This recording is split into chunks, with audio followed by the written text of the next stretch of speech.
Lucky, lucky, lucky, I should be so lucky. Luck's an interesting word, isn't it? I'm standing in K-Man's office, my gorgeous husband, and the medals, trophies, world championship recognition of his sport, he's a taekwondo fighter, are all behind me in his office. And he would be the least lucky person I know. Because when you train hard and you're committed and you're focused and you're disciplined and you put in 100% effort into everything that you do, isn't it amazing how lucky you become? So when you have a look at the 4 big areas of life, which is what Romax is all about, which is what the Max International Colleges is all about, do we become healthy, fit and strong because we're lucky? Do we get a career or business that we love because we're lucky? Do we become financially free or wealthy because we've got a great amount of luck? And do we have great people in our life because we're lucky?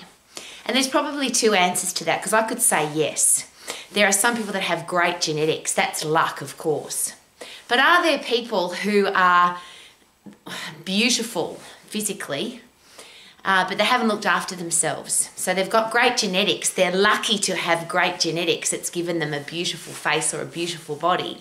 But they haven't looked after that beautiful body, so they are sick or depressed or angry, or their life is not physically or mentally healthy, even though they were lucky enough to get great genetics. Just something to consider. There are people who are offered great opportunities in a career or a business, or a great business opportunity comes their way, and you could say, well, aren't they lucky that that happened? But you have to be in the right place at the right time, and is that luck? Maybe. But do you have to have the skill, the knowledge, the talent, the wisdom to be able to even observe that that's an amazing opportunity for you? And then once you've been given that opportunity, is it luck now that makes you successful? Or is it hard work, commitment, focus, discipline, and a never give up attitude? Interesting thing to consider. Wealth. You could be really lucky and win lotto. But here's a great thing to consider. You have to buy a ticket. You can't win lotto unless you actually go to the lotto place and buy a ticket. And interestingly, and this is worldwide, most people that win lotto, doesn't matter how much it is, within a year they've lost it all. And I'll use a very personal example.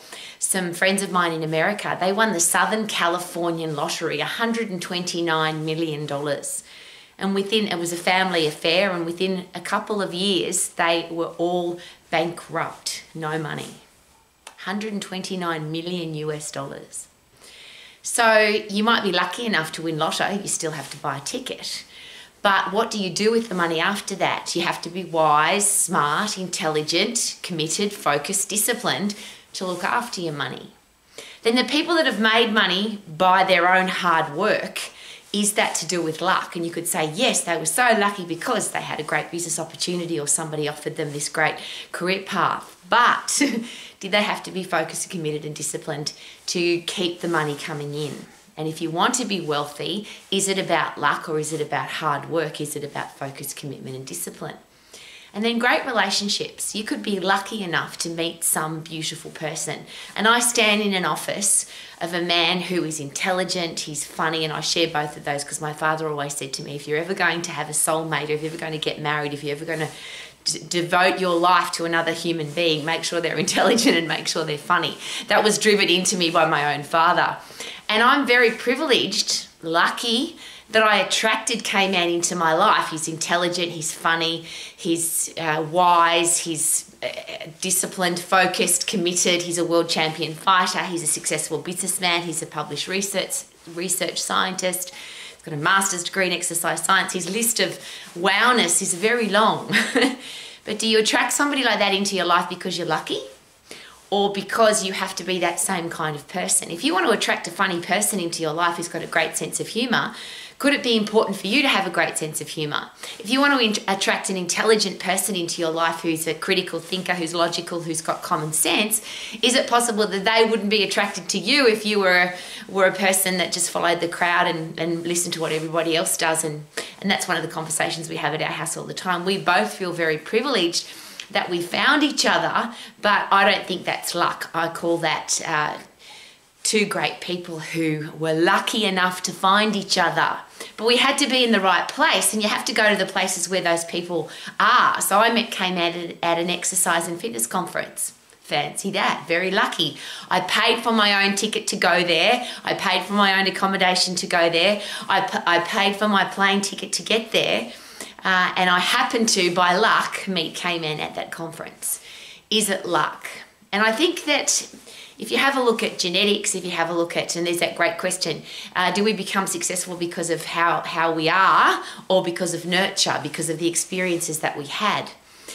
Is it possible that we get to create our own experiences? I'll use another example. I feel very lucky, very privileged to have been born in Australia and to live in New Zealand, two beautiful, democratic, free countries.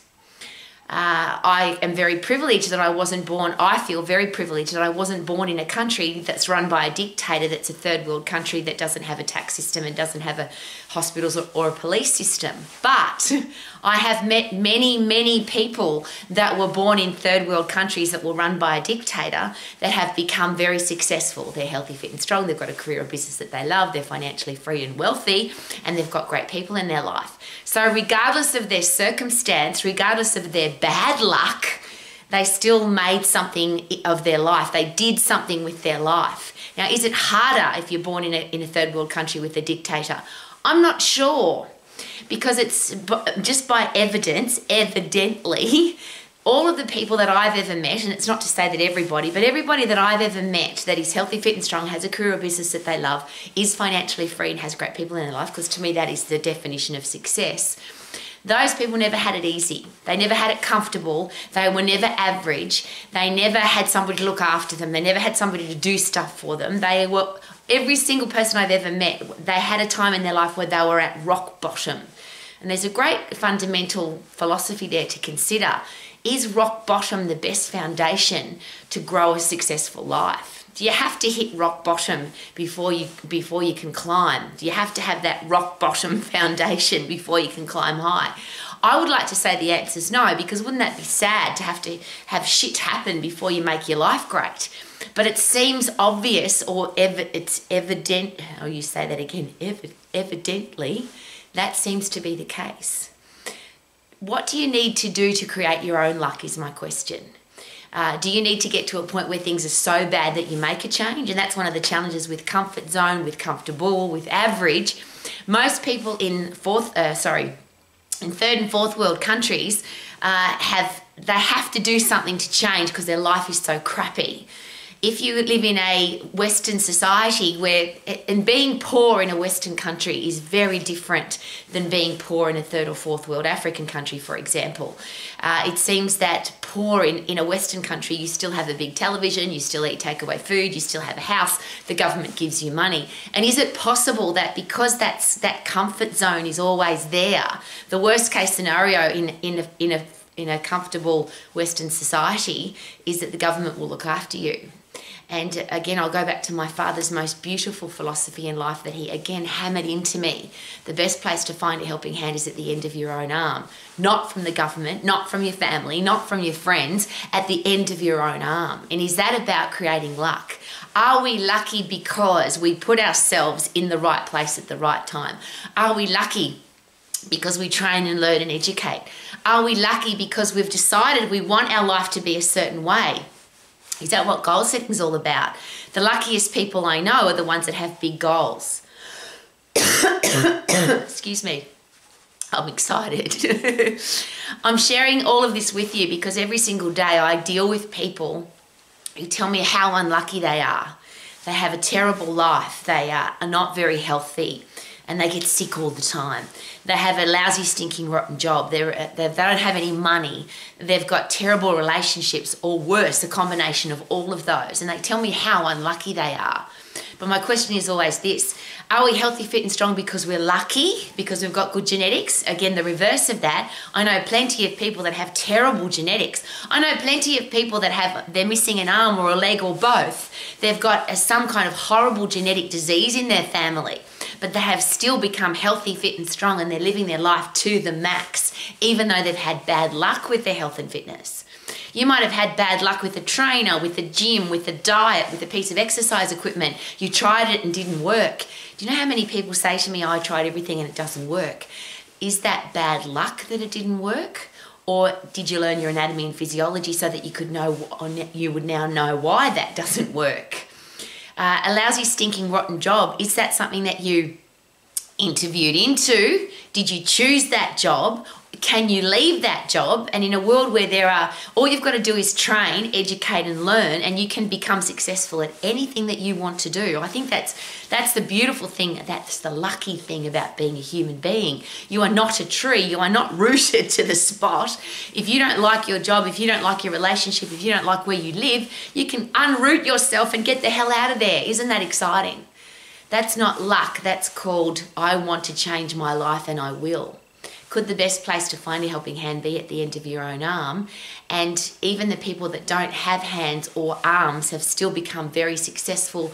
They're very happy. They live life to the max, even though they have the bad luck of the horrible things that life sometimes throws at us. And I'll ask that question again. Is it possible that the horrible stuff that life can throw at us, sometimes that's not bad luck, that's bloody good luck, because that horrible thing forced the person to make a change.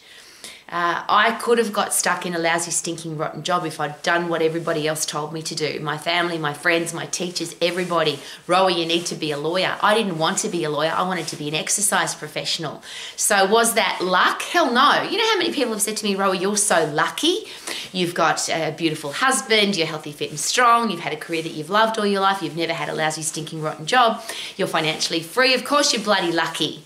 Yes, I'm so bloody lucky. I've worked my ass off every single day of my life and loved it.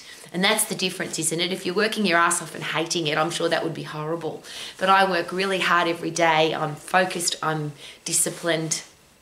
I'm an old lady and I'm healthy, fit and strong. That doesn't fall out of the sky in a pretty pink lucky box. To get fit and strong requires effort and energy and focus and discipline and commitment. But the beautiful thing about those words, when you are disciplined, focused, committed, and you have a never give up attitude, isn't it interesting how lucky you are? I'd love you to sing every day like I do. Super duper doo, how are you? I'm very lucky. Look where I am in Caveman's office. He's not lucky at all. He works his ass off.